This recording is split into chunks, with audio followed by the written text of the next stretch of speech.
Samantala, nasa Arpa pa naman si Love Nuver. Love. Igan, dahil tuloy-tuloy pa rin itong malakas na ulan na nararanasan dito sa Caloocan, ganun pa rin po ang baha dito sa may Arpapa. No? Ngayon po ay bewang na. Ayan, gabewang na itong taas ng tubig dito sa may area po ng Arpapa. Ito po ay ang northbound lane, no? Southbound lane, sorry. Southbound lane, yung mga patungo ng Maynila, Divisoria. Makikita natin naman yung ating mga kababayan na nagpipilit pa rin pumasok sa kanilang mga trabaho, ano? Dahil may pasok naman po ang trabaho ngayong araw na ito. Ang ginagawa nila, dito po sila sa may island or center island naglalakad para po makarating po sa magkabilang dulo nito pong kalsada. Yung iba kanina, Igan, no, pinilit nila yung mga motor, pinilit po nilang magbiyahe dito sa area na to. Ayun, pagdating sa gitna, tumitirik na po yung kanilang mga motor at pipilitan na lamang po silang maglakad patungo sa area. Kuya, saan kayo galing? Galing ako sa Binondo pa. Binondo, kumusta sa may Binondo area? Dito lang ba yung may baha? Okay naman sa may Binondo, kaso lang sa may Parting Sulis medyo malalim na rin. And then sa Kirikada, and then Bangbang medyo malalim na rin. Okay ba sa'yo yung ganito lang? Yung nagbabike ka lang at hindi ka na nagko-commute? Mas okay to kasi kapag nagko-commute ka, mas stranded eh. Hindi ganito, pag nakalusot ako nito, pwede na ako, undawin na ako. Matakot yung wala ka namang sugat kasi delikado yan para sa'yo din dahil yung mga leptospirosis, delikado rin pong lumusong-lusong. Oo naman, kaso lang wala naman ako, healthy naman tayo eh. Hindi naman tayo may mga sugat-sugat na ko kasi napakadelikado talaga ba? Pauwi na kayo niyan? Opo. Ano, galing ho ba kayo sa Oho, panggabi po ako eh. trabaho niyo? Security guard po, ma'am. Ay, paano yan? O nagpuyat kayo, naulanan kayo, di ba kayo magkasakit? Hindi naman siguro, ma'am. Kailangan eh. Papasok ulit kayo mamayang gabi? Opo. Ganun pa rin talaga, rotation. Tuloy ang buhay, kumbaga, para po sa'yo. Sige, mag-ingat ho kayo.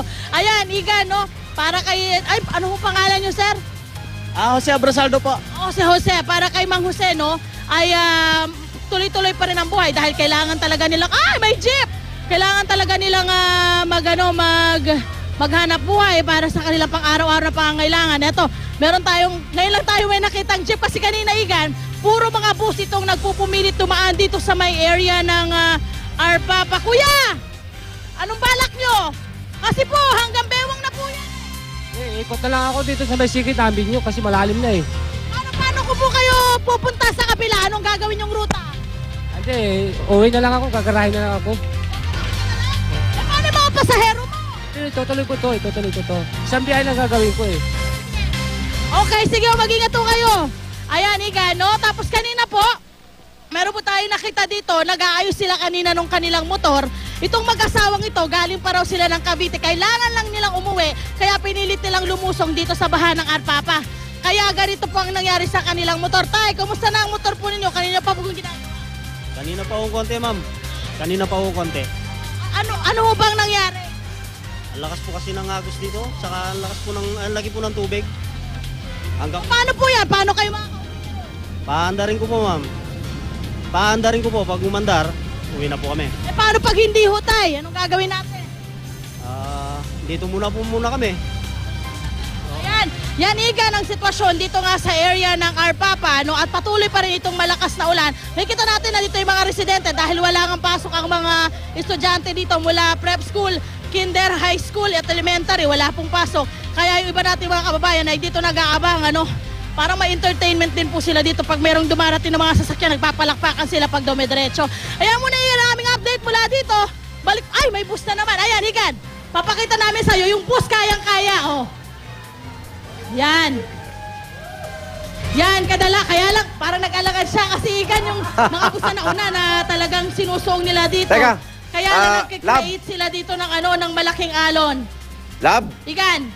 Saan ba yan? Kasi ang dulo niyan papuntang... Igan. Yes, papuntang Jose Abad Santos na yan eh. Abad Santos. So baha na rin ba doon? Kasi pag diniretso mo yan... Hanggang ano to, Igan eh.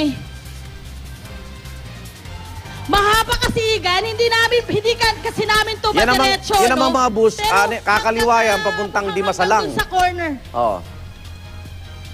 Ay, malalim. Tama, Igan, tama. Malalim na. Talagang malalim, Igan eh. Makikita mo talagang lubog yung Naku po. lubog yung Eh, pag Parang malayo ang kuha nyo, yung kala ko, akyatan barko ng eh, bus. oh. So, hindi talaga kaya.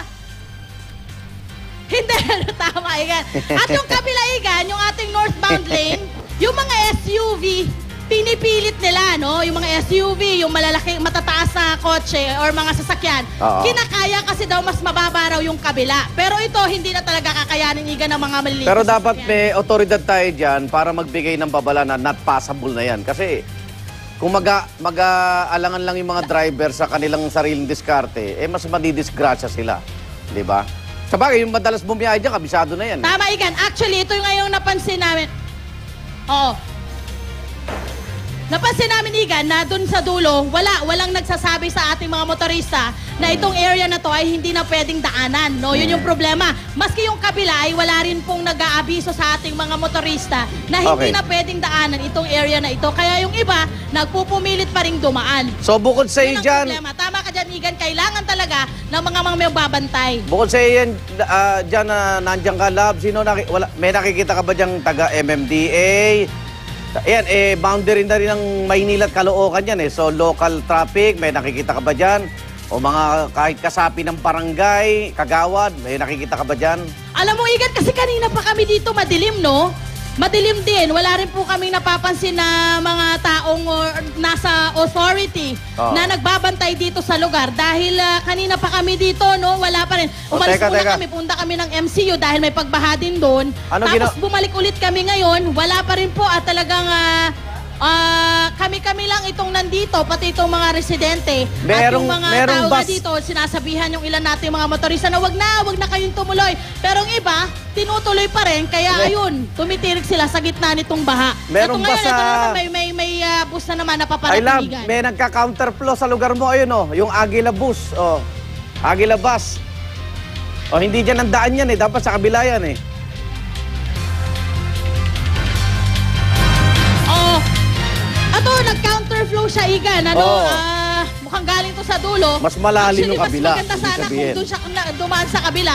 Dahil yung kabila, mas Malalim. babaw, no? Dahil kaya pa ng SUV. Pero Oo. siguro dahil nakita niya na may lumabas. Ala, anong Oy, ano nangyari? nangyari dyan? Dahil may lumabas kanina na bus, siguro inisip Oh, may niya ulo. na Ano yung yun? ating mga May lumalangoy itong na. kanyang bus ay makakalusot din dito sa May lugar. ulo na, Ayan, hindi na. makikita natin. Pero dahan-dahan lang at tuloy-tuloy itong pagbabiyahe ng mga bus. Ay. Dito ay! Ay, pa! Diyos! Ano May itong ulo usutan ayun nun? oh, may lumalangoy. Lakas! Hoy! O, ingat ka dyan, kasi pagdaan yan, aanudin ka dyan, mapupunta ka ng Caloocan. Kaya pag pag mali naman tayo ng peso, dito tayo ng peso sa Hindi, gilid. dahan-dahan lang Ayun, yan, dahan-dahan pag lang yan. nagkakaroon kasi ng pagsalubong or pagdaan ng mga bus dito, nagkakaroon po, nagkikreate ng mataas na Okay. wave. Kaya po, yung ating mga kapusong nandito, pati na kami, nadamay na talagang kailangan namin umalis dahil kung hindi, mababasa kami ng husto. Okay. Yung unang update tayo mula dito, Igan. Balik sa'yo. Maraming salamat, babalikan ka namin dyan. Maraming salamat. Laban nyo, Ver po, sa Arpapa yan.